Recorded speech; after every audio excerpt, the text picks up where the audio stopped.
Hi everyone! So I wrote a blog post just over a week ago on tarot and meaning and finding meaning in chaos and that kind of thing, because I've been having a lot of new thoughts recently about tarot, and I think some of my understandings of how tarot is useful for particularly when we're reading for others. A lot of those ideas for me have been shifting and have been in flux for quite a long time, but I'm starting to feel like they're kind of solidifying a bit now for me, that something is kind of clicking into place a little bit, and I wanted to share that on the blog, and I did, but now that a little bit of time has gone past, I wanted to maybe explore that a little bit more as well here on the channel, and maybe get into a couple of slightly different areas and elaborate a little bit on where this new understanding has come from, and what my exploration has been, and what the trajectory of this this shifting, winding path for me has been when it comes to how I understand tarot to work when we're reading for others. And I'm mostly talking about reading for others in this context. I think I've always had a slightly different approach to tarot than your average tarot reader. And I suppose your average tarot reader subscribes to the idea that they are psychic, that they are tapping into innate psychic abilities, and that they are reading the future, or at the very least that they're reading the current patterns of what's going on in the querent's life right now, and that there is some sort of psychic ability going on that allows them to tap into that querent's energy and life, and in some way to unearth the truth of the matter, the heart of the matter, and to posit advice, or at least shine a light on what's actually going on, what is going to happen, and what is the best route to take, what the best action is to take at this particular time. And I think generally speaking that's probably true of most tarot readers, even if the tarot reader is a lot more on the kind of intuitive side of things rather than considering themselves to be psychic. And if they're using tarot much more as a tool of kind of self-development and maybe counselling, mentoring, that kind of thing. But I think I've always been like even further on the spectrum than most people, and that will probably have become clear to you, especially if you've watched a lot of my older videos on the channel where I talked a lot about naturalism and things like that. I think a lot of this difference hangs on the idea that a lot of tarot readers believe, and I think maybe even nearly all tarot readers do seem to hold this belief that the right cards appear at the right time. That when we draw tarot cards, it's not really random, that there is some higher power in some way coming through, being harnessed, and that there is something about the system of tarot, or about drawing something at random, that allows kind of synchronicities to happen, that allows us to tap into the energy of the querent, and that allows us to actually draw cards that are more relevant for this particular situation right now than any of the other cards in the deck. This, like I say, is almost universal, and again, some tarot readers will be kind of more solid on this than others. Some will be a bit more fluid about how they believe that works, and just how exact a science they think it actually is. And I realised over time, I think I always kind of knew that I believed that the tarot cards drawn were random, but I think I still was kind of believing that there was still a mechanism by which you could use those random cards to tap into some greater truth, to just put your finger on something that needed to be said to the querent, that was the right thing that needed to be said to the querent at that particular time, and that even if the cards were random, that it was in some way unlocking an ability of the mind to see the truth, to see exactly what was going on at the time, or to, in some way unravel the truth. And this was a fairly vague idea that I had, and it did seem to be kind of backed up by the fact that my tarot readings have always been very well received. I've always had a lot of people say that, you know, they're very accurate, which is not something that I'm necessarily going out of my way to achieve at all. It's never been my approach with tarot to be accurate. That's never the point of my tarot readings or my spiritual mentoring, but it is something that I have been told again and again. So I kind of had that vague idea that, and this was built on a kind of philosophical understanding about life in general for me, that there is such a thing as truth, as the right version of something, the right version of the story, the most correct version of something, and that if you could just get into the right mindset or use the right tools or just get really clear with yourself, and this goes to doing inner work and self-development as well as it does doing readings for other people. It's the same process. I believed for a long time that it was possible to get to know your inner self so well and to work with your inner self and your shadow and your ego and your unconscious so well that you would be able to start to piece together a true kind of ultimate heart story that was just more, yeah, the word true keeps coming up.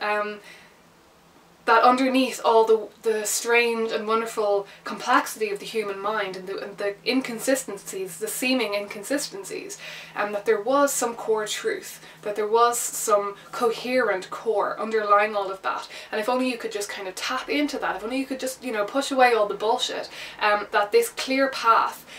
would become clear.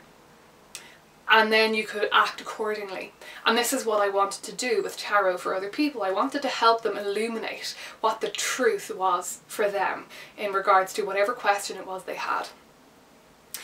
But then I basically had that belief in some ultimate truth completely shattered. And it's fine because in a lot of ways I think I wasn't hugely caught up in the idea that there was ultimate truth about some things, about, you know, science or cosmos or things like that. I was fairly willing to think about cosmos as being fairly fluid, or that things that we can know about it, that they're never going to be hard and fast rules and things like that. But I think that had actually more to do with not believing that the human mind is capable of understanding cosmos or divinity,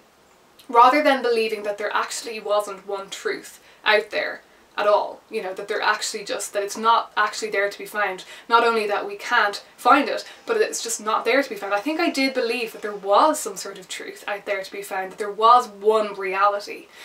and that maybe we just aren't capable of examining that reality and understanding it. And I think a lot of my self-development and a lot of my work with tarot for myself definitely was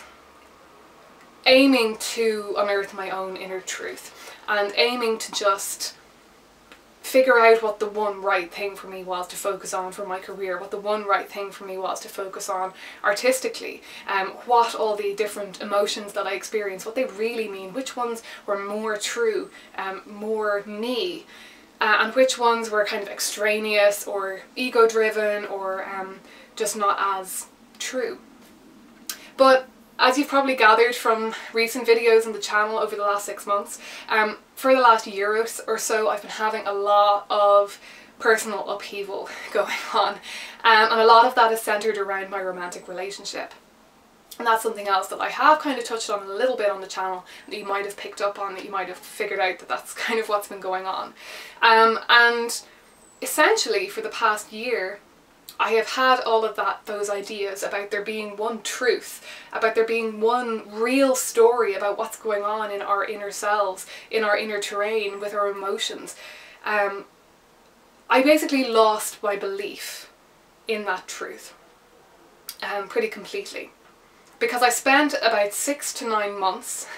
going back and forth between two very contradictory feelings, and both of those feelings were very real.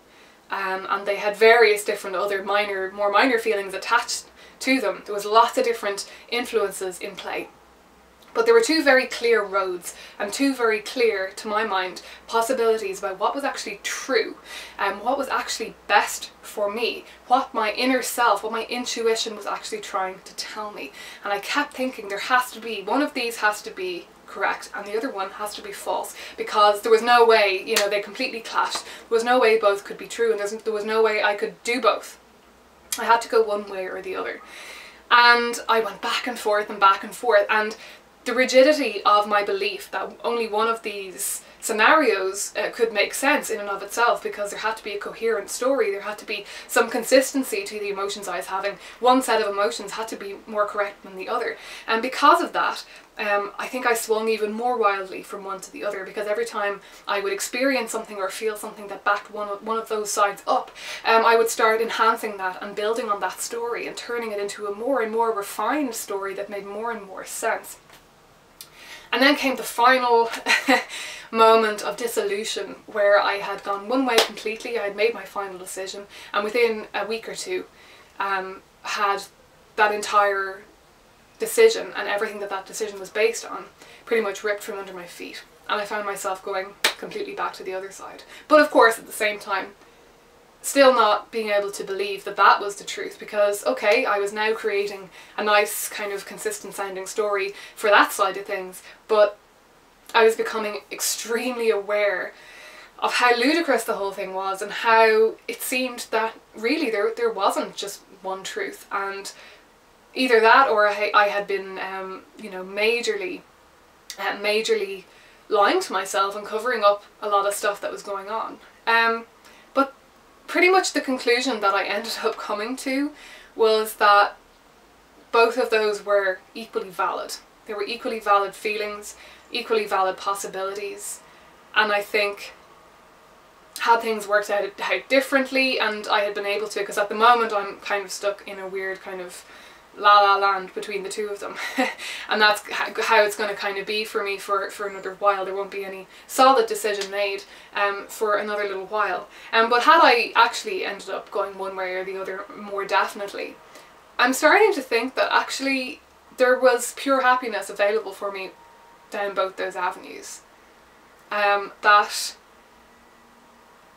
perhaps the trueness or the rightness of our lives, it only really unfolds in the moment, and maybe there really is no consistent, coherent story that can be told that is the whole truth and nothing but the truth.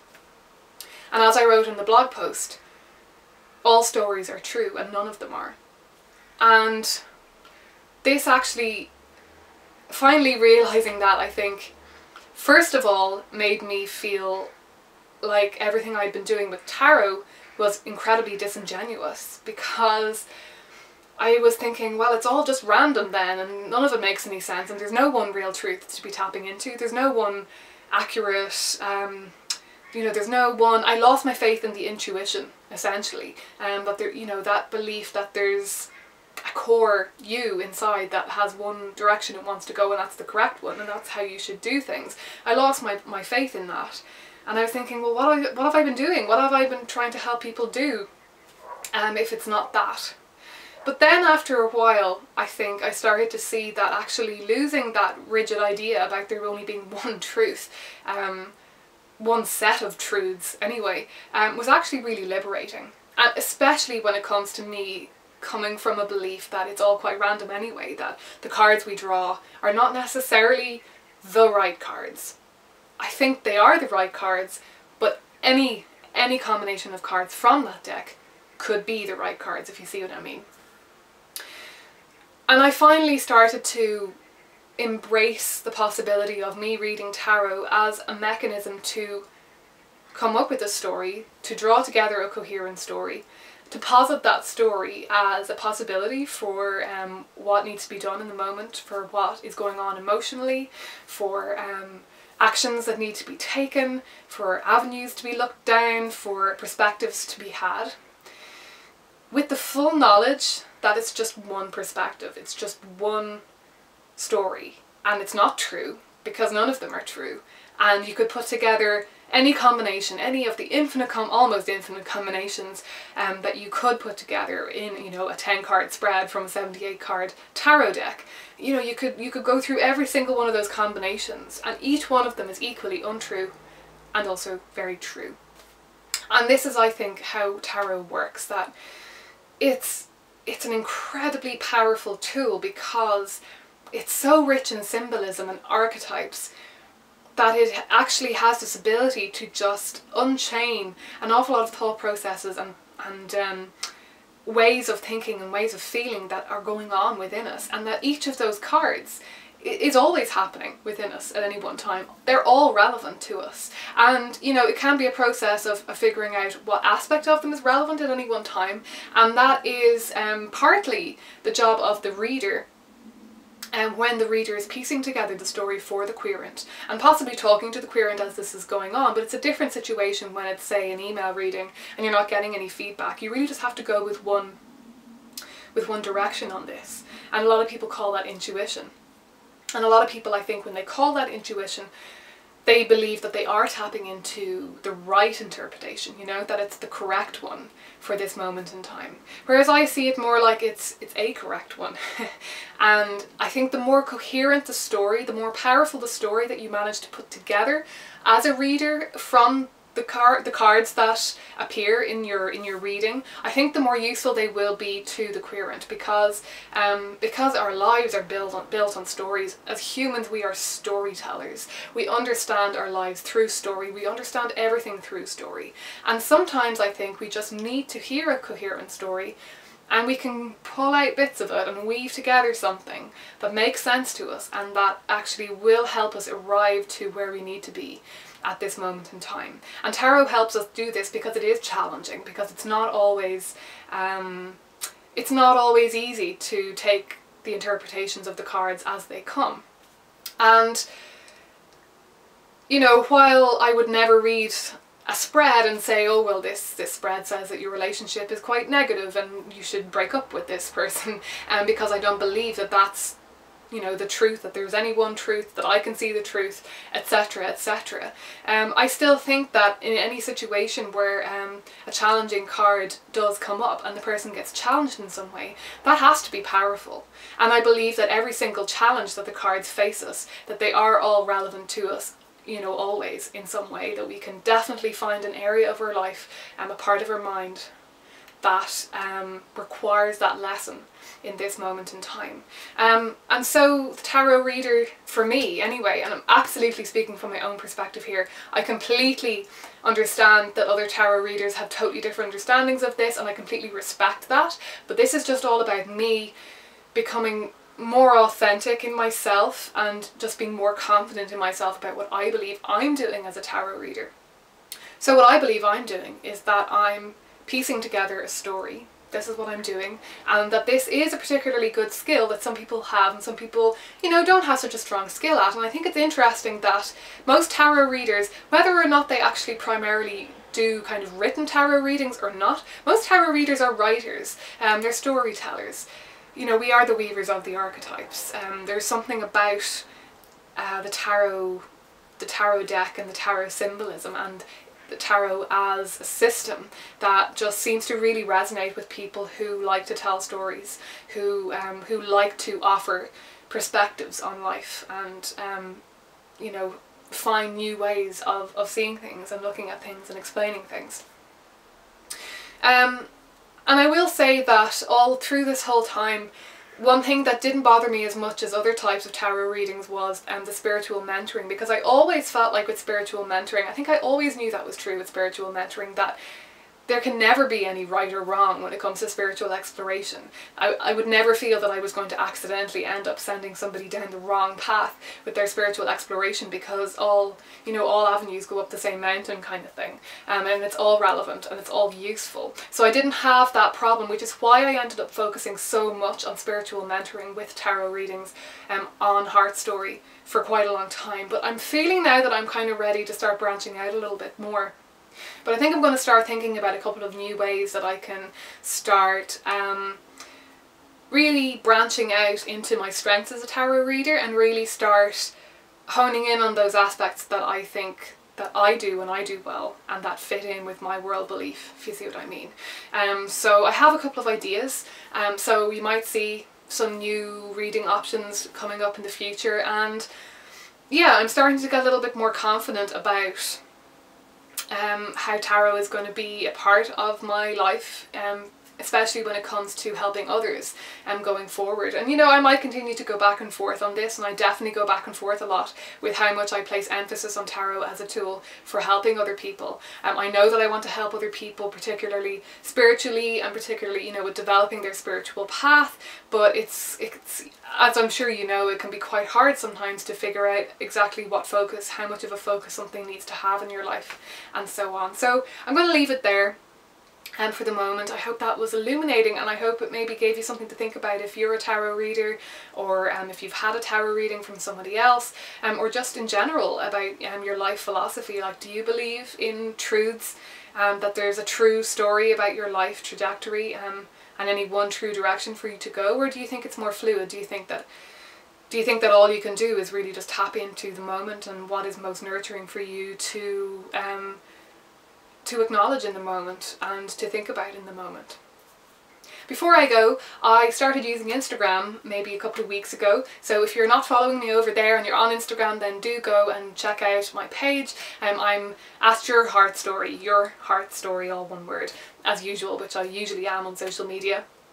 And if you're following me on Twitter, you might have noticed that I've been a little bit more active over there as well, so you might want to go over and check out my Twitter account as well. I've had a Twitter account for quite a while, but I've just been shamefully inactive on it, and I've been making, now that I'm getting into Instagram so much, I've been making more of an effort on Twitter as well. And just one final thing, if you haven't got your free gift of the Paving Your Own Path audio series and workbook yet, and you want to check that out, then subscribe to the newsletter if you haven't already, and you will receive an email with that free gift for you. So take care guys, and I will be talking to you again soon. Maybe more about tarot, I don't know.